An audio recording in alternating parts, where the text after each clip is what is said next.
Hello, welcome to another edition of Diaspora Weekly. My name is Jermaine Nkrumah, and you're watching us from DNT here on Multi TV locally, throughout Africa, and throughout the world on www.dntghana.com. www.dntghana.com/live, and you'll be able to see us. My name is Jermaine Nkrumah again, and you're welcome to another edition of Diaspora Weekly. And as we do every day, on every episode, we go into what I call the jangle.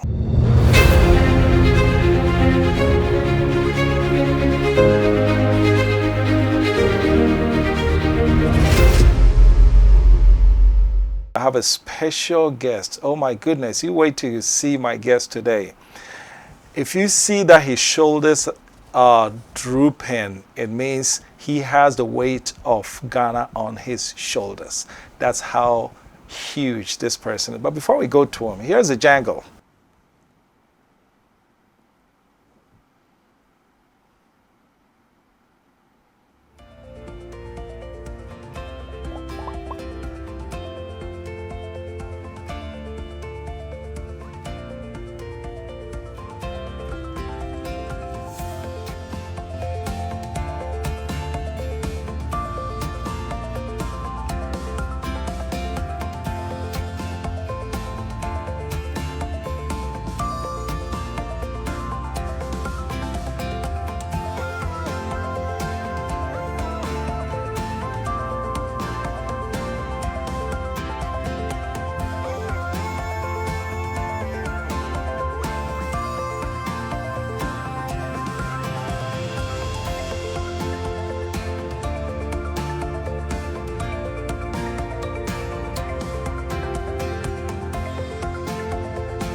I played you this filler that we always play in between our shows for a reason. When we talk about diasporans, most people in Ghana have this alien perception of them. Like there are some people who live elsewhere, and then every once in a while they come home and they bring strange ideas. But let me tell you, the diasporan that you see is no different from the guy who left the village, came to live a life in a city, and periodically he sends money home. When funeral comes, he sends his share. Every once in a while he comes home for funeral.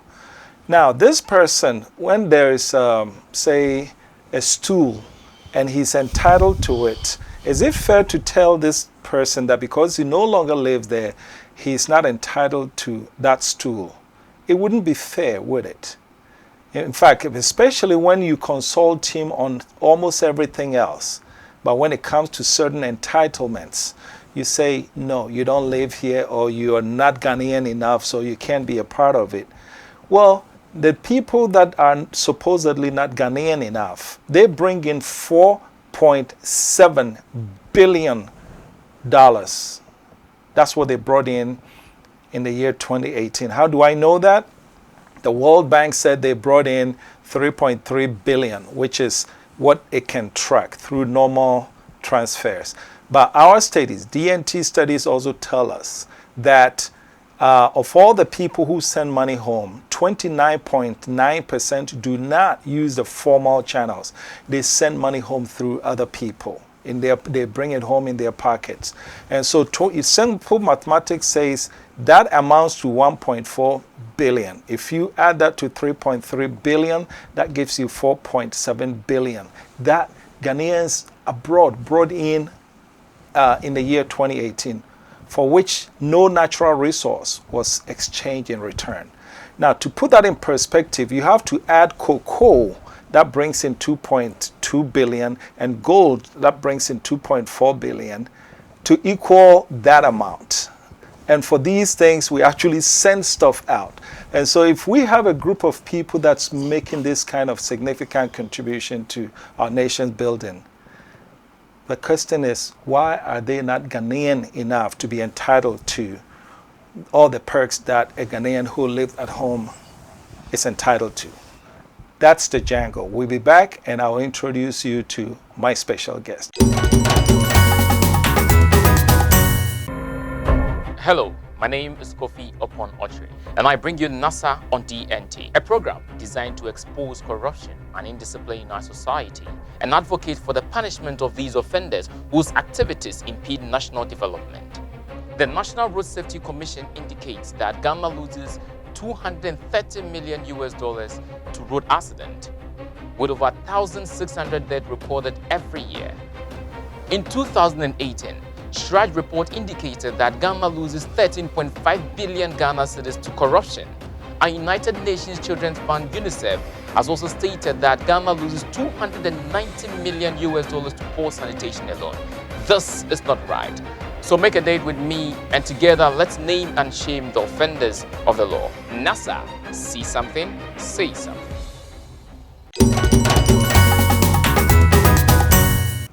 Welcome back.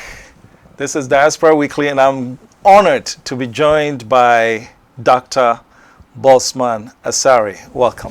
Thank you, sir. Very good. Dr. Bossman Asare is the Deputy Commissioner at the Electoral Commission in charge of operations. Corporate services. Corporate services, okay.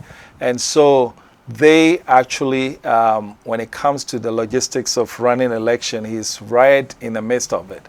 And he's also the chairperson of the Ropaa committee. Yes, please, sir. So if you're abroad and you're watching, Dr. Bossman is responsible for whether or not you get to vote in 2020. So let's get to it.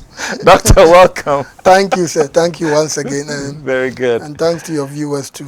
Thank you. Hey, first of all, thanks for honoring our invitation. I know you're very busy, man. We started trying to get to you when you were all over the place. You went to Senegal and all those places. We'll get to it.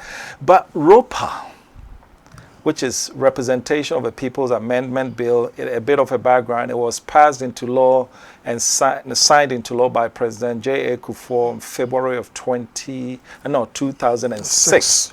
And so far, it has not been implemented yet. And Dr. Asare is charged with the responsibility of crafting the logistics to be included in the... So let's start with election laws in Ghana. You can't talk about Ropaa without what the law says. What does the law say? I think in terms of election laws, I would say there are several of them. Mm-hmm. But if you should apply to Ropaa, when you look at our Constitution, Article 42 defines who can vote in Ghana. Okay. And it talks about anyone who is a Ghanaian. Mm-hmm. The person must be at least 18. The person is of sound mind. Mm-hmm. And interestingly, Article 42 doesn't distinguish between a Ghanaian in Ghana and a Ghanaian outside Ghana. So technically, and even on the face of it, or when you look at the constitutional test, what it actually means is that once you are a Ghanaian, you qualify to vote irrespective of your location. But we also concede that when it comes to election, there are certain logistical issues, and those things can undermine or prevent people who are not within the jurisdiction from voting. And even beyond Article 42, when you even look at the Constitution very well, I'm sure Article 51 talks about in the performance of its functions, the Electoral Commission will come up with a constitutional instrument which will guide any particular activity. So now when you look at our district level elections, we have CI 89, which serves as a guide for local government elections. And when it comes to even registration, individuals registering to take part in election, we have CI 91. And when it comes to elections, we have CI general elections, particularly, we have CI 94. And even the current You know, this year we are going to have a referendum. There is a specific CI for it, which is CI 120, which is going to regulate the referendum. So the Constitution empowers the Electoral Commission to come up with an instrument which will serve as a guide. And regarding Ropaa, if we're able to do everything, we are going to have a new CI which will encompass both the Ropaa and voting in Ghana. And I think the Commission is still taking a decision. We are looking at the law whether it will be feasible to have a separate one for Ropaa, for Ghanaians abroad taking part in the voting, and a separate one for those of us who are within the Ghanaian jurisdiction. Or either that, or we may end up even having them in a single document. So maybe a CI 128 or 125 regulating elections, and that will ensure Ghanaians abroad and Ghanaians in Ghana taking part in the voting. And apart from that, there are laws regulating the activities of political parties, if you want. So the laws are several. So this question came to mind. Let me see if has there in your, how long have you been at the EC? I think I would say we are in September now. So I've done 13 months, almost 14 days. Okay, at your current position? At my current position. But were you at the EC? No, I wasn't there. Previously, okay. I was teaching at the University of Ghana. Okay, very good. Now, are you aware of any instance whereby the constitutional instruments guiding a particular election was submitted and it was rejected based on funding inavailability? So far, nothing like that has come to mind. I think what normally happens is that at times, you know, the Electoral Commission is supposed to prepare the CI. And when we prepare the CI, we work in tandem with the AG's Attorney General's Department, who will help us to shape it to make sure that it is consistent with our Constitution. In other words, we are not doing anything inconsistent with our Constitution. And it will also go to Parliament. And it's the job of the Parliament of Ghana to look at it. You know, Parliament is the law-making organ of the state. So it's their job to look at it and ensure that all aspects of the CI are also consistent with our laws or the Constitution more specifically. So once the Parliament looks at it and they are comfortable, then it can now be laid. And normally when it is laid, you are looking at 21 days. But I think the bigger picture regarding something has been rejected has to do with the fact that when you look at what we are currently doing, the Ropaa, it is the job of the Electoral Commission to come up with a budget.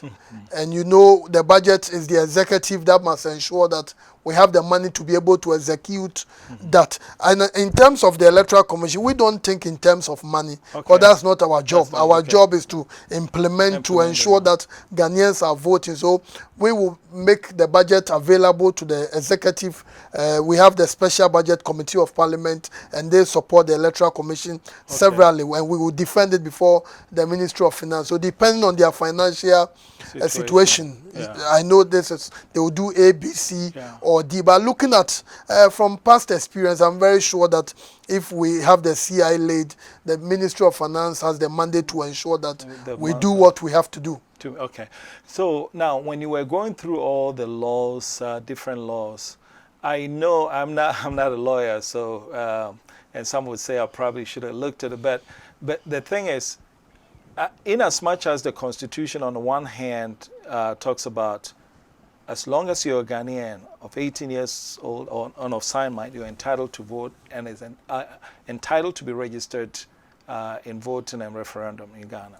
Now, that same Constitution also constrains you a little bit in terms of jurisdiction. So how do you marry the two in terms of voting outside the borders of Ghana? What legal parameters do you think you have to contain before you can implement Ropaa? I think that's the main reason why the Electoral Commission had to put a committee together to be able to look at it, because we noticed that although the Constitution doesn't distinguish between a Ghanaian in Ghana and a Ghanaian abroad, Now we are going to do something that will take place in another jurisdiction. And when you look at the electoral laws we operate with, in terms of elections, when people engage in violations, we have the police in Ghana, we have the AG's department with the support of the police prosecution session, helping the Electoral Commission to prosecute individuals who have committed any acts of omissions, etc., either through registration, exhibition, or if you like, voting. But now you are looking at another jurisdiction. Right. How do we do it? So even in our discussions, it has come out very strongly that if someone is in Ghana, we know the person is 18 years, the person has a sound mind, etc. But once you are moving to another jurisdiction, then you are now going to look at the laws or the mechanisms we use it in Ghana. Are we going to apply those same mechanisms, let's say in the USA, in Senegal, in Britain, in Nigeria, etc.? So in our discussions, one of the key issues has been, okay, when you look at the Ropaa Act or the Ropaa law talks about Ghanaians who are resident abroad. And the lawyers have told us that when the law says resident is a technical word which has some qualifications. In other words, these people must be Ghanaians who are officially recognized as living in Nigeria. They must be Ghanaians who are officially recognized as living in the USA. I think that may be taking too technical a definition of resident, though, because I don't think the Constitution is looking at who has papers and who doesn't have. Yes, it just a physical resident. Not legal Someone resident. with so, and that's another perspective. So we are getting that, and we've also gotten some perspective to the effect that no, we shouldn't worry about whether the person is legally resident or illegally. That shouldn't be within the domain of the Electoral Commission to determine, and that once the person is physically there and the person can demonstrate some address, etc. So all these things, we are going to put them together. Our job is to come up with the CI. Once we send it to the parliament will now look at it and say that, oh, if the thing is for Ghanaians and the constitution is very clear, they should go ahead. But I do concede that, as you said, we went to Senegal. Senegal, based on what they do, they don't care whether you are legal or you are not, or you don't. Once you are Senegalese, and that can be established, that's how they do it. But the lawyers have explained that resident, but we have also, law is not like science where when you put two things together, you do it in Kumasi, you are going to get this result. You do the same thing in Accra, you are going to get that same result. Laws, individuals do the operation. We've also had the view that no, once the person is a Ghanaian living in the UK, it's not our job. I think we should allow. So all these discussions are ongoing. Yeah, sometimes I truly believe that people throw in all these complications just to muddy the water. The Constitution say that, in fact, the provision in the Constitution doesn't even mention resident. It says if you're Ghanaian, so where is this resident coming from? I think the Ropaa law, when you look at the road which was passed, it comes with certain criteria. But it's only, as I said, the law is like a social individuals. How you say it may be different from how another person will say it. But that's not the conclusion. It's one of the debates coming up. And these are two core debates we are looking at. One is saying that, no, don't worry, once they are Ghanaians and we can establish that they are Ghanaians, that's enough. But others are also saying that, no, they must be Ghanaian because we are entering into another jurisdiction. So we can't be dealing with Ghanaians who are not officially recognized. But that's not your mandate. That's not your mandate. Some have also argued that no, that's not the job of the commission. Yeah, that's not your mandate. If that Ghanaian really thinks that he's legal or he's not legal, but he still wants to go ahead and register and take part in the process, just go ahead and allow. And let's allow that foreign country, let's allow their laws to work. So all these are two perspectives which... Because you know what? If they want to bring all these things in, then within the borders of Ghana, questions can also be raised that the person that lives in Ghana that's going to pay, you have to meet certain criteria. Are you tax paying? Do you have a criminal background? all these things, but nobody looks at that. So why is it that when it comes to a resident abroad, you're bringing in whether the person is legal or not? Illegal, yeah. You know. I think those are the issue. But as I said, we are still it's a process which is ongoing. Once we're able to put our document together, and the consultations are still, we are still left to visit a place like the USA. I think for the Electoral Commission, we want to see to it that the ruling of the court is materialized, and that's our fundamental position. I also know that before we go to the break, I also know that there is an aspect of the EC's own regulation that says that wherever there are, it can be established that a minimum of 500 people are congregated in the same area. They are entitled to a voting station. Is that correct? No, that one is part of the discussions. Okay. You know, a committee was put up in 2011, and that committee came up with certain modalities. Okay. And you know, a new committee was formed in 2018. We began our work properly in 2019, and we're also going around. And I think going around, the argument is that if even you can have about 200 people who can establish, they will register as Ghanaians. Because based on the example we got from Senegal, they work with about 200.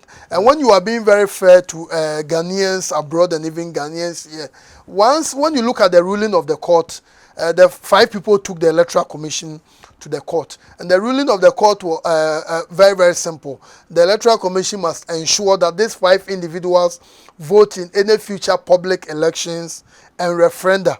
And the court went ahead, the judge went ahead to also make the ruling that all other Ghanaians who are similarly situated. So when you look at, you do a textual analysis of the ruling of the judge, clearly everywhere there is a Ghanaian in any part of the world, that those people who identify themselves as Ghanaians, if they are living in any of the 193 or 94 member countries of the UN, they should be entitled to vote. But these numbers came up, the 200 and the 500 came up because we're looking at the feasibility. We are now going to begin. You look at a country like the USA, maybe I remember some many years ago, even in the US state of Ohio, they were counting about 11,000 Ghanaians. In Columbus, Ohio, maybe about 3,000. In Cincinnati, Cincinnati, and other places, Miami, Ohio, etc. So a lot of them. So it's reasonable to assume that when you go to places like that, that number 200 should be considered a minimum number. Minimum number. That's the point. But it's also a question about logistical issues. If you are going by a number like, let's say, 200 or 500, then eventually you are looking at almost all countries of the world. Because you look at, we went to Senegal recently, and I thought this was a place you will not be meeting Ghanaians, but they were giving us about 4,000 Ghanaians. You look at Nigeria, you look at Togo. So as a commission, we are looking at how can we begin, and our thinking is that something must begin, so that as we move up as a country, then we begin to expand. So some even suggested we can begin with a number like, let's say, 2,000. As we make progress with it, then we begin to expand. From 2,000, you can come to about 1,500 in that order. Okay, thank you so much for this segment of the discussion. We'll go on a quick break. When we come back, we'll talk about internal Electoral Commission dynamics. Stay tuned, please.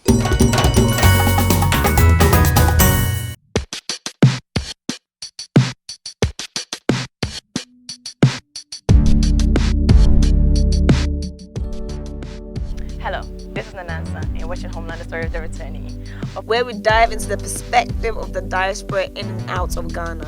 It's fun, engaging, and motivational. I think Ghana is a wonderful place. I love Ghana. I truly do. We need our diasporans for our country to develop to where it should be. Hey! Come on, turn around. Turn around, let me see. Make a date with me right here on DNT every Tuesday at 8 p.m. Homeland. Brain drain, brain gain.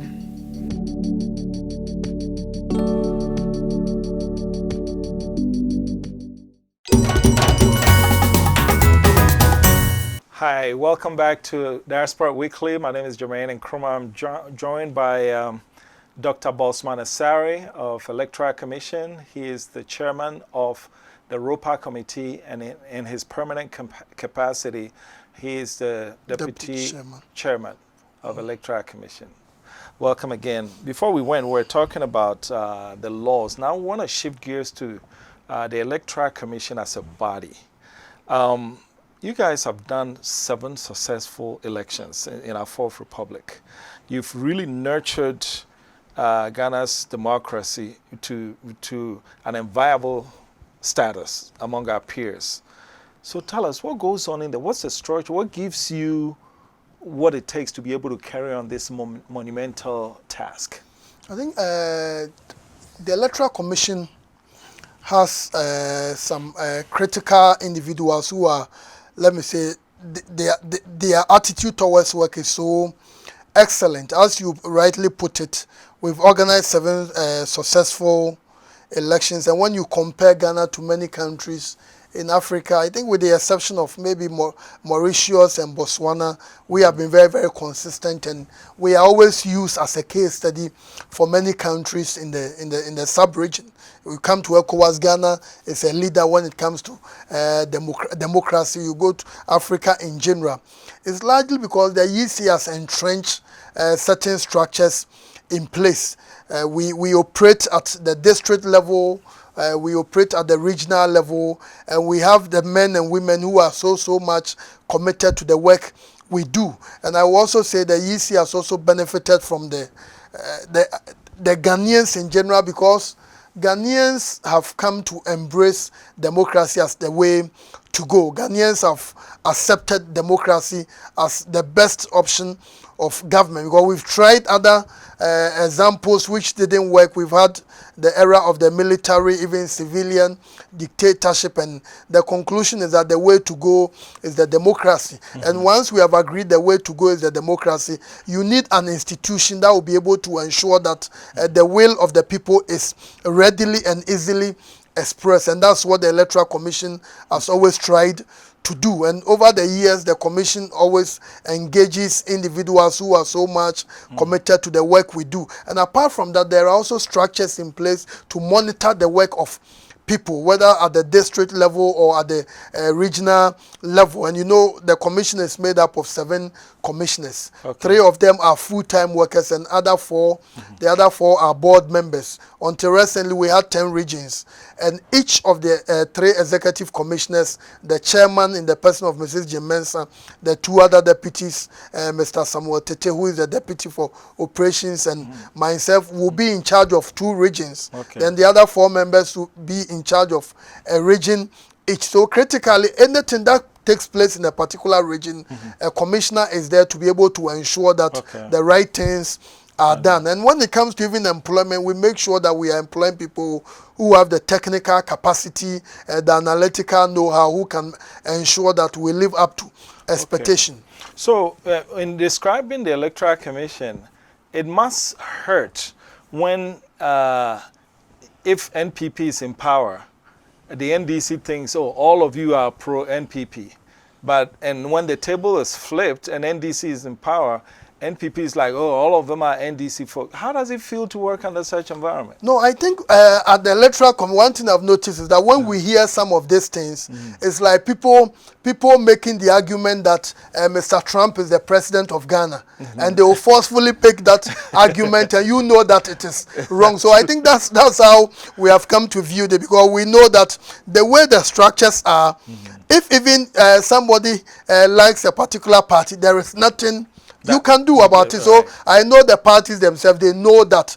And because I've had instances where I have met some of them, and I say, but I heard you saying this and that, and they will tell you that, oh, you know the nature of our politics. It's politics. So, it's politics. Okay, so let me get this straight. They themselves know that because of the internal dynamics of EC, even if you sit here and they know that, as for this man, he's pro one party, absolutely, there's nothing you can do to help that party that you like. They know, and the reason why they know is that everything the Electoral Commission does, even when we are selecting a vendor to help us with our technology, we involve the parties. Okay. We'll sit down with the parties and we look at the demo, the proposal. This is what these people intend to do in terms of verification, in terms of registration. All of us will look and we'll decide that we think this one has a better solution or this one has the best solution. When it comes to even printing our ballot, our ballot box papers, our ballot papers, we involve the parties. Okay. The parties there will be a balloting for them, who will be first, who will be second, and the printers that will be doing that, the parties are going to have representatives over there. When we are moving, we work with the BNI, the police, so everything is so transparent to the extent that the parties themselves, they know that everything is so transparent. Okay, so then if it's politics, when you go to IPAC meetings, don't you rebuke them that you know what you're saying on radio is wrong? Why do you say it? No, we do. We do, but you know the parties are not monolithic. Okay. At times, this person who will say this on the radio will not be the one. So, but we make those allegations. And I always say in politics, I learned this from the US. At times, you give your supporters, you give them something to cheer. I know the politicians will try to say something to energize their base. So I know for most of them, they really know that there is nothing the Electoral Commission can do. So which means if you were to take this election outside the borders of Ghana, it wouldn't matter that, for example, the ambassador in the United States or the High Commissioner in the UK is obviously a appointee of the ruling party. So your system will render those affiliations irrelevant. Oh yes, our system will do, because based on the experiences for many years and even our consultations and our knowledge about how those who are practicing diasporan voting do it. I know what they do is that most of them will look at the Ghanaian community. Let's say among the Ghanaian community in a place like New Jersey, we consult them, give us about 3 people to constitute the commission in that particular area. And the Ghanaian community will ensure that among these 3 people, none of them is also political. These are people who are level-headed, who are like opinion leaders among the Ghanaians. And we can also involve someone from the embassy. No, not all those people in the embassy are government partisan people, some of them. So I think if we should do it, we may not even have problem. I think from where I sit, we are looking at when you are going to register them, it may require a lot of people from Ghana going to do that, and you are looking at the number of countries. So to be fair to the government, you are looking at the cost argument, and you know you are going to employ people to go and work in the USA. You can't pay them the same amount of money you pay them if they were to do the work in Ghana. So the cost is so much of a problem. But in terms of the robustness of our system, I don't think anyone can do it, because when you go to a polling station, if the parties are 7, each of them is supposed to have their agents around, and it's even allowed that you can have 2 agents. Once one is tired, the other one will go the other one will come. And the people we have also appointed to do the work, the presiding officer, the polling agents, etc. These are independent people who don't work full time for the commission. So some of them are teachers in high school, in basic school. Some of them are nurses, etc. We have put them together. So in effect, and the parties also have their agents over there. Although if even a party doesn't have an agent, the presiding officer is supposed to ensure right things are done. And you have a system where people are verified before they go and vote. So if at the end of the day we know the machine has verified 200 people, you can't come and tell us that 300 people voted. So the system is such that the parties are aware. Talking about party politics, obviously your group, your facility, the Ropaa committee, you've had interactions with the parties. What are they saying? The reason why I ask this question is I ran into Koko Anyidoho, who's NDC, and I asked him, I said, this was when MPP was in power, and I asked him that, so what do you think is your party's position on Ropaa? And he responded with a question. He said, but those outside and the Ghanaians, they should be allowed to vote. And so that gave me the impression that the parties themselves are not against it. Is that the feeling that you're getting within the IPAC? No, I think the way we are operating the Ropaa is this. There is a court ruling. The Electoral Commission could have contested the ruling that no, we cannot do it. The Electoral Commission, and normally when the High Court rules, there's a time frame within which you can challenge.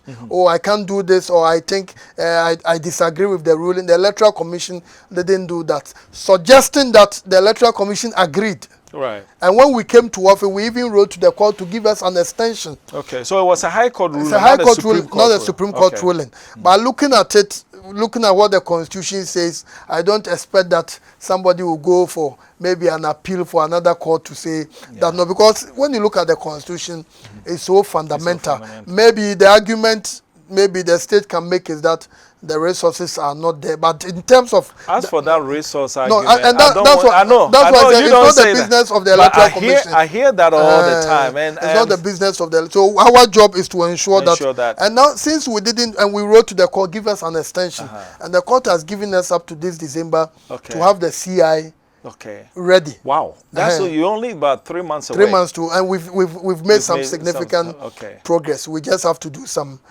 maybe reviewing, etc.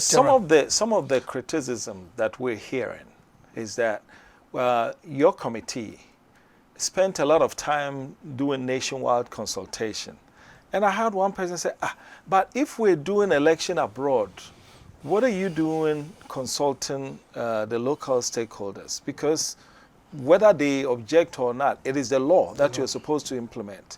How have your consultation with the local stakeholders been like, and how has it been with the external stakeholders? I think, let me begin from the local. We took the decision to do the local one because, you know, let's be very clear, the law is there. And I know for most of our people, this thing about law and other constitution, democracy, most of them don't understand. I know the average man on the street will say, oh, if we are voting, what about, we Ghanaians are those whose lives are being impacted by the policies of government. You are living in the comfort. But the Ghana policies also impact them. They don't appreciate those things. So we thought that it would be better to go to them. And when we selected the people for the local consultation, traditional authorities were hugely represented. Certain places, paramount chiefs, civil society, media, women's groups, people with disabilities. I think it will be good doing something like that, which is so novel. No, the Francophones have the expertise when it comes to this. We don't have. Let's get the buy-in of the people. Let's get the people to recognize that these people, these Ghanaians who are schooling in the USA, who are staying in the USA, who are contributing to our economy, all of them are Ghanaians just like us. This constitutional provision, Article 42, how many Ghanaians know that it doesn't specify or it doesn't distinguish between a Ghanaian in Ghana and a Ghanaian abroad? So the commission thought that if we could do that to get the support of the local people, very, very important. Because the point is that you know, people need to understand that if we've all embraced it, then what it means is that the votes coming from a place like Nigeria or Burkina Faso can determine who wins our election. And we also needed to explain to them that this is a law matter, which if the Electoral Commission, we don't do it. So now we've gotten the buy-in from them. Now we've started working on. So you're saying that your state nationwide consultation resulted in a total buy-in. Total buy-in. All right. But we were also doing the consultations because we wanted to hear what the Ghanaians will say. Okay. So for example, when we went, most of the people will say, no, if people don't have any paper identity cards indicating they are Ghanaians, and they can get others to come and vouch for them that they are Ghanaians, then it's a good thing, just as we do in Ghana. So we're able to get a lot of people advising us perspective that no, look at it from different angles. So then in that case, now you have 3 months to present a CI. In terms of actual consultation with stakeholders of Ghanaian diaspora communities worldwide, how far have you gone with that? So far, we initially thought of doing 3 countries, but so far we've been able to do one country, which is Senegal, and we looked at the way they do it. In Senegal, representing the Francophone country, the way they do it, we've understood their picture, and we've also looked at how they do it in the USA, other places, the methodology. Some of them do the absentee mailing where you vote, but you are going to do the postal system, etc. So now what we intend doing is that the commission intends to send a team to the USA. And when we should go to the USA, we are going to meet with the Ghanaian authorities. And when we go, we are also going to meet Ghanaians. We have selected some states. We can't cover all the states in the U.S. The team will be divided. Some will be in a place like Ohio, Massachusetts, New York, D.C. area, California, Texas, to meet Ghanaians to look at the feasibility.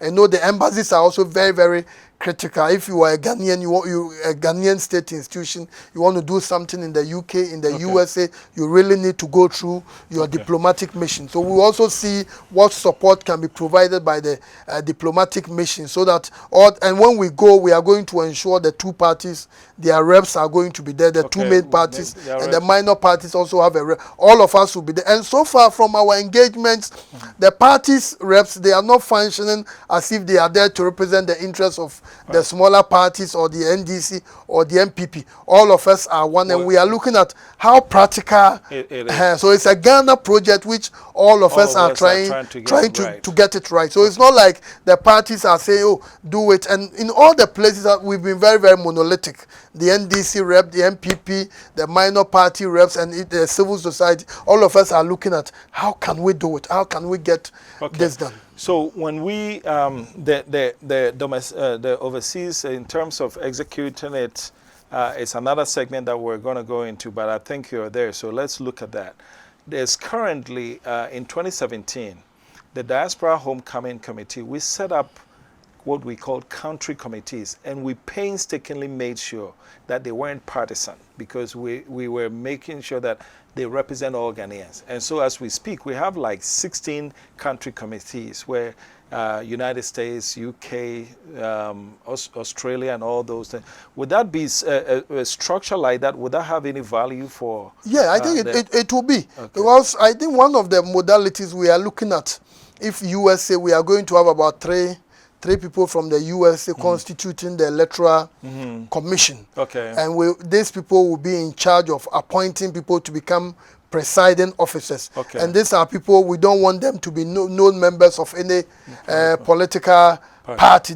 We expect them to be level-headed individuals who we can really have the confidence that they are going to do the right thing. So if we have this committee, Ghanaian leaders in the various countries, it's going to be so wonderful. So their job is to give who are going to be the polling agents, this and that. And you know, the parties also have the associations. I know we have the NDC North America, the MPP North America. I know coincidentally the NDC North American person was my classmate at the master's level, Vivian Dazi. So all these people are there, and their job will be also to ensure that if the commission is doing registration, they need to have their representatives over there. And we also know that the people we are going to appoint will be level-headed individuals, to the extent that if even certain parties don't have their reps there, this is a project for Ghana. And I think you should count yourself highly, highly privileged and blessed that the whole of Ghana, we are selecting 3 people in the USA or 4 people in the USA to do something for the Ghana's Electoral Commission, and you are part. I think it's an honor. So we do expect that people are going to do the right thing. We're going on a quick break. When we come back, we'll look at our peer countries and what they've been doing. Stay tuned, please.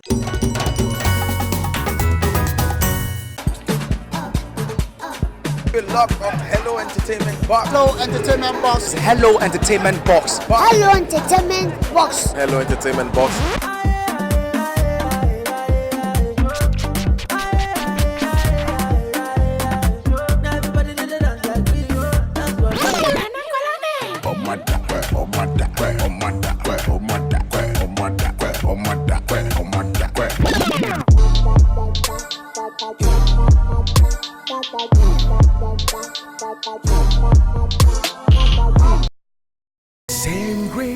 Are you expecting money from your relations abroad? Have you ever been defrauded of your money remittance? Open an ADB account today. Send your name and your account number to your relations abroad.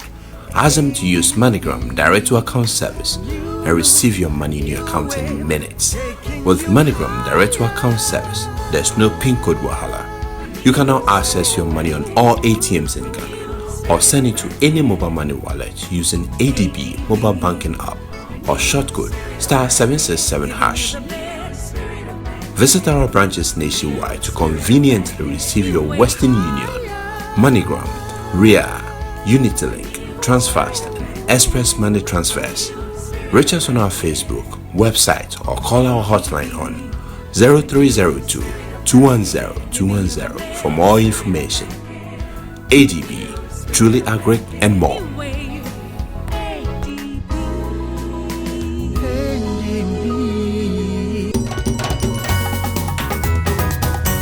Welcome back. This is Diaspora Weekly. My name is Jermaine Nkrumah, and I'm joined by Deputy Electoral Commissioner Dr. Bossman Asare, who is also the chairman of the Ropaa Committee. If you're watching us and you're a member of the Ghanaian diaspora, you know how important Ropaa is. This is the gentleman that's going to make it possible for you to vote in 2020. And so when I met you the last time, Doc, you made a statement that has stayed with me. You said, and I quote, if Ropaa does not happen in 2020, it will not be because of EC. What did you mean by that? No, I think I meant, and let me still say, I mean that the EC will do whatever is necessary, whatever is proper, so that what must come from our end will be done. Okay. So that if Ropaa doesn't happen in 2020, it's not because the EC didn't do what it had to do, but maybe other agencies didn't do. Because the EC, the CI, we said we are supposed to submit it in this December. We are going to do it, and we have made some significant strides at getting it done. The consultation, we are left with one main consultation, which will become like an addendum to what we've done already. So I think from the angle of the Electoral Commission, because this is something we've made the whole world to know that we are going to do it. So the Electoral Commission will do it. We are going to deliver on it. All right. Now, we know in West Africa, Mali has voting provision for its diaspora. Cote d'Ivoire does. So does Senegal. But when you were looking for peer country consultation, you chose Senegal. Why Senegal, not Cote d'Ivoire?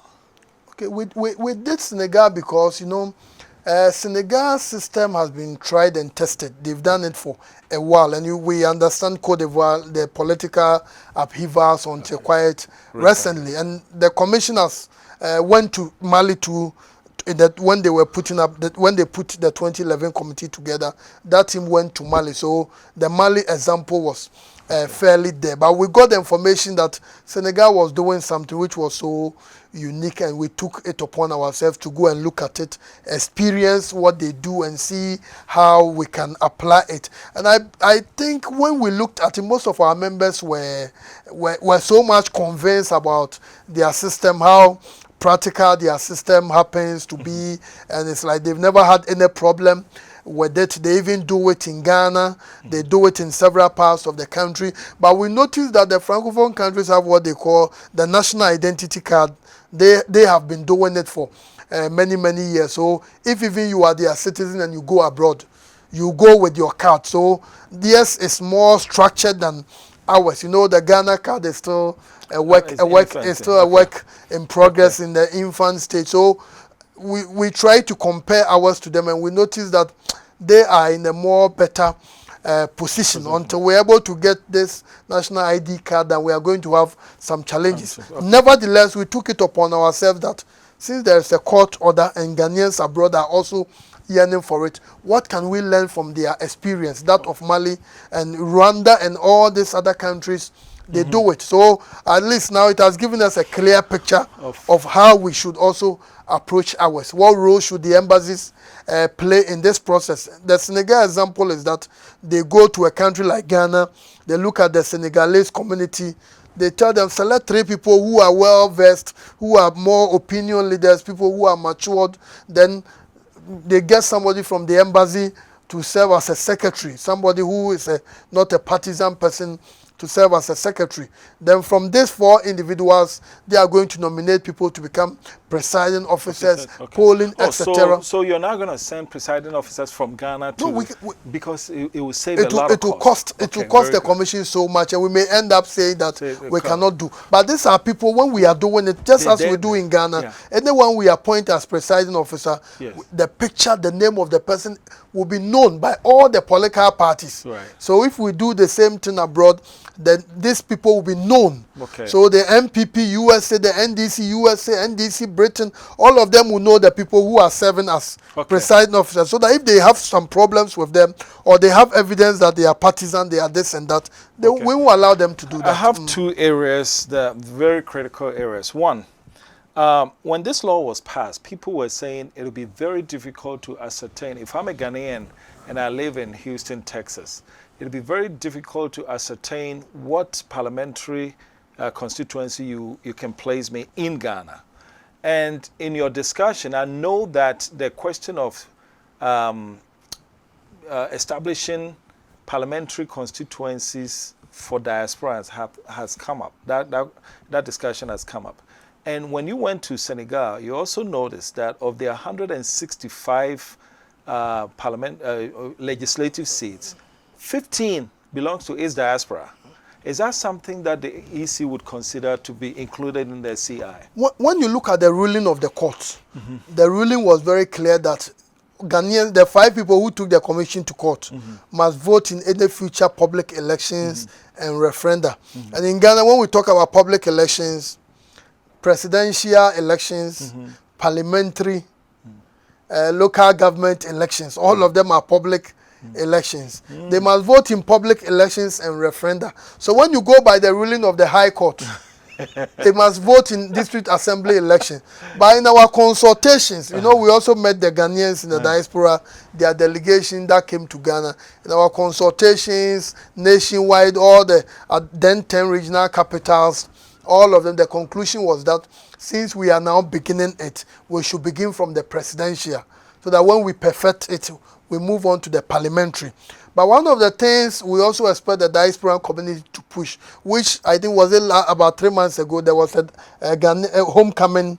I went there and I even proposed that the Ghanaians abroad can begin thinking, is it possible there can be a constitutional amendment which will create maybe 5 constituencies for Ghanaians abroad? Because when you look at the ruling, if the commission says we are going to put them in constituencies, then it means for every voting area, we are going to have, apart from the presidential, we are going to have 275 different ballot boxes. Because for those Ghanaians who are living in the Columbus area or the New York area, some will be coming from Asante Achim Central constituency, which is my home. Some will come from my other constituency, Trobu. Another one, Ayawaso, Ayawaso, that. So that means in New York alone, for every polling station, apart from the presidential, you need 275 ballot boxes, which is not practical. We cannot do so. I think that the diasporan community can still be pushing. I know we have a diasporan secretariat at the office of the president, and I think the Ministry of Foreign Affairs also should have somebody in charge of that. Should be pushing so that if there can be an amendment, we can begin with 5. There can be one representing the Ghanaians in North America, Canada, USA, Mexico, one representing Ghanaians in Europe, one representing Ghanaians in, let's say, Africa, then Asia, maybe 5 of them. Then we can begin with that. And these people necessarily must not be resident abroad. They can be resident in Ghana, who will be championing the cause. Is that something that you can put in the CI? No, we cannot do that. The Electoral Commission is above our pay grade. Oh, that's above it. So it has to be a constitutional amendment. It has to be an amendment. And once there's an amendment that the Commission should do that, then we go. And if you do it for only the presidential, now somebody is going to see you say, wait, I don't care about presidential. I live in UK. I don't care about. I want to know vote who becomes my EC, my member of parliament, or who becomes my district. Then this thing becomes very complicated. No, I think people can take the matter up at the court, but I think the court is made up of human beings. The judges understand. The judges, although they've come up with the ruling that the commission should do A, B, C, and D, as to how to do it, they don't have that technical capacity. So we, from where we sit, that one, we cannot do it. And I don't think if there is something practically right-thinking people who acknowledge that the Electoral Commission cannot have, let's say they are voting in 4 provinces in Canada, even, which will be more. But for the lowest of estimate, 4 provinces in Canada, and let's say each province has about 4 polling stations. That means you are looking at the Electoral Commission for every province, about 1,000 ballot boxes.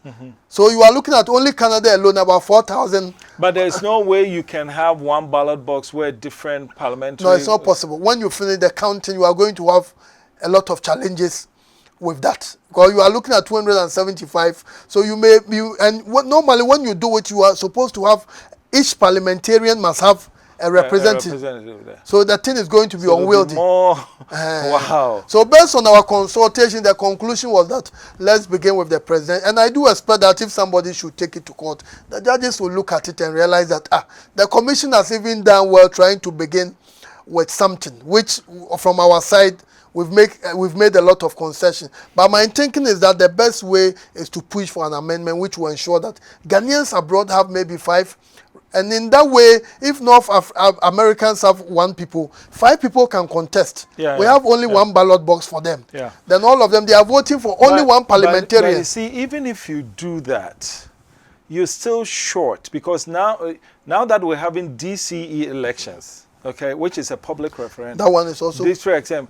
So you cannot say, okay, we've done presidential, we've done parliamentary, so we're done. If the court rulings say then okay, I think you should be open for. I'm proposing, if you will accept, there are enough diasporans who are in town now from all countries, Australia, UK, everything. I think a seminar on this would be because those people know their respective communities. I know every nook and cranny of Houston.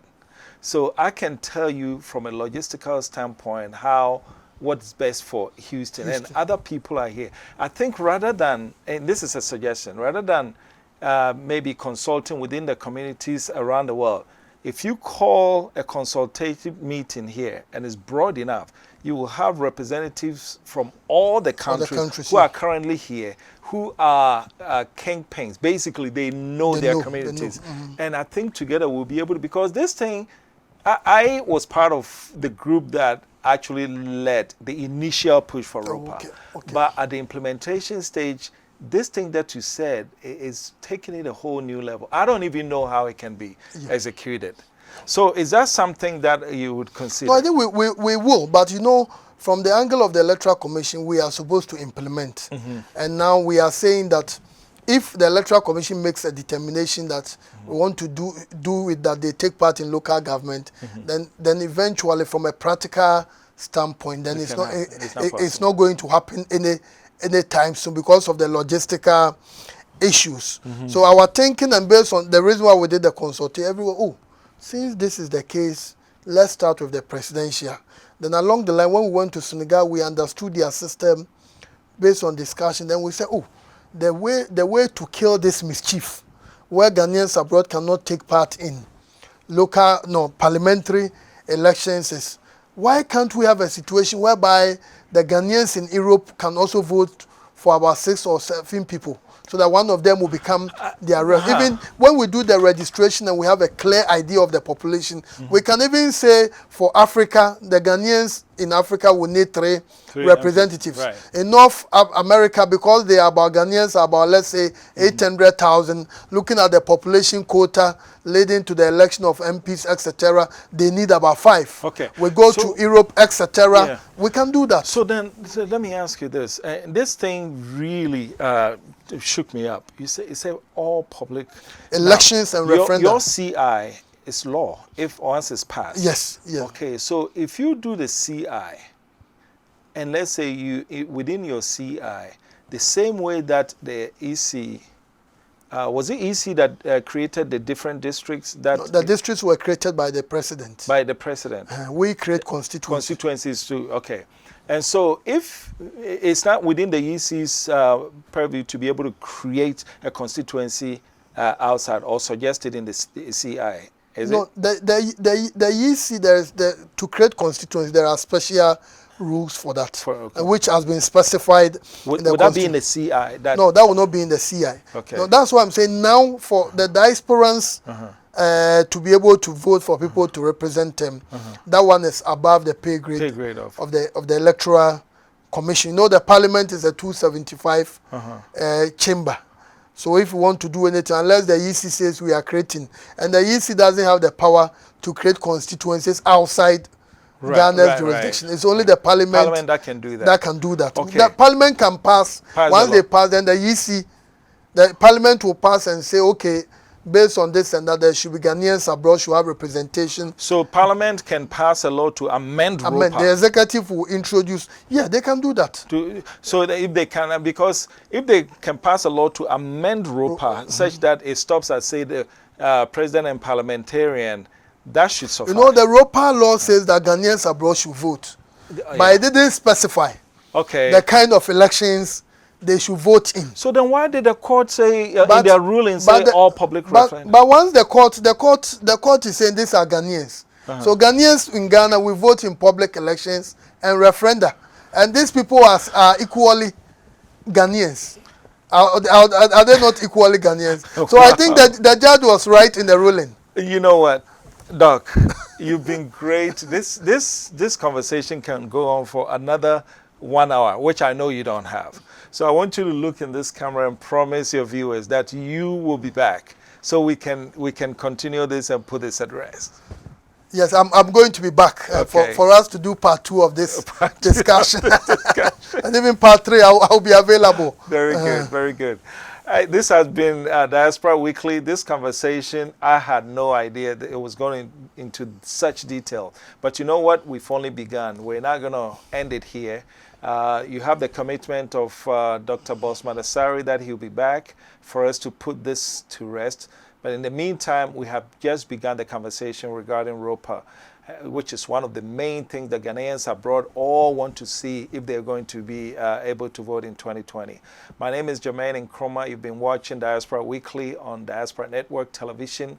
We thank you for watching. Have a great day, and we'll see you next time.